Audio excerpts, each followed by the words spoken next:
என்னன்னு தெரியுமா? பார்த்துருக்கீங்களா? பார்த்துருக்கீங்களா? இந்த மாதிரி அடி வெயிட் கொழுப்பை நீங்கள் கட் பண்ணி பார்த்தீங்க அப்படின்னா இந்த மாதிரி ஆபத்தான கெட்ட கொழுப்பு இருக்குமா இருக்காதா சொல்லுங்களேன். இந்த மாதிரி ஆபத்தான கெட்ட கொழுப்பு இருக்கும்போது நம்ம சாப்பிடக்கூடிய ஏதாவது மாத்திரை வேலை செய்யுமா சொல்லுங்க? இல்லை நம்ம போடக்கூடிய ஏதாவது இன்சுலின் வேலை செய்யுமா சொல்லுங்களேன்? இந்த மாதிரி அடி வெயிட் கொழுப்பு இருக்கும்போது கொஞ்சம் புரோட்டீன் பவுடர் சாப்பிட்டா இதெல்லாம் கரைஞ்சி போயிருமா? இல்லை கொஞ்சம் சுடு தண்ணி குடிச்சோடனே கரைஞ்சி போயிருமா? இல்லை வெந்தயம், கருவேப்பிலை, கரிஞ்சீரகம், மாங்காய் இலை, கொய்யா இலை, சுரக்காய் ஜூஸு, ஏபிசி ஜூஸு இதெல்லாம் சாப்பிட்டா, கொஞ்சம் கருப்பு கவனி அரிசியும் சாப்பிட்டா இதெல்லாம் கரைஞ்சி போயிருமா சொல்லுங்க?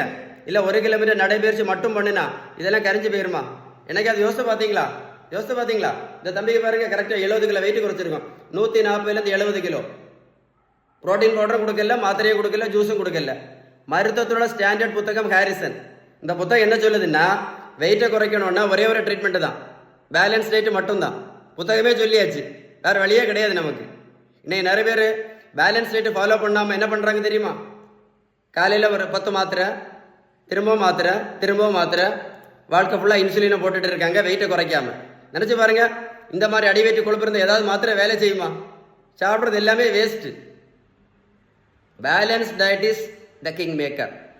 உங்களுக்கு பேலன்ஸ் டயட் ஏதாவது சந்தேகம் இருந்தால் கண்டிப்பாக இந்த நம்பரில் கால் பண்ணி பேசுங்க. ஏன் அப்படின்னா, இந்த வீடியோவை கண்டிப்பாக லைக் பண்ணி உங்கள் ஃப்ரெண்ட்ஸுக்கு ஷேர் பண்ணி கொடுங்க, நிறைய பேருக்கு யூஸ்ஃபுல்லாக இருக்கும். ஏன் அப்படின்னா, நீங்கள் பேலன்ஸ் டயட் ஃபாலோ பண்ணினா மட்டும்தான் இந்த இன்சுலின் ரெசிஸ்டன்ஸ் ரொம்ப ஆபத்தானது. இது முழுமையாக சரியாகும். இது முழுமையாக சரியாச்சுன்னா சுகர் மாத்திரையை நிரந்தரமாக நிறுத்தலாம், இன்சுலின் ஊசி நிரந்தரமாக நிறுத்தலாம். எப்படி நிரந்தரமாக நிறுத்தலாம் அப்படின்னு யார் சொன்னா? நான் சொல்லல, இந்த புத்தகம் தெளிவாக சொல்லுது. Remission is possible, remission is possible. Video like பண்ணி ஷேர் பண்ணுங்க, நிறைய பேருக்கு யூஸ்ஃபுல்லாக இருக்கும். சரியா?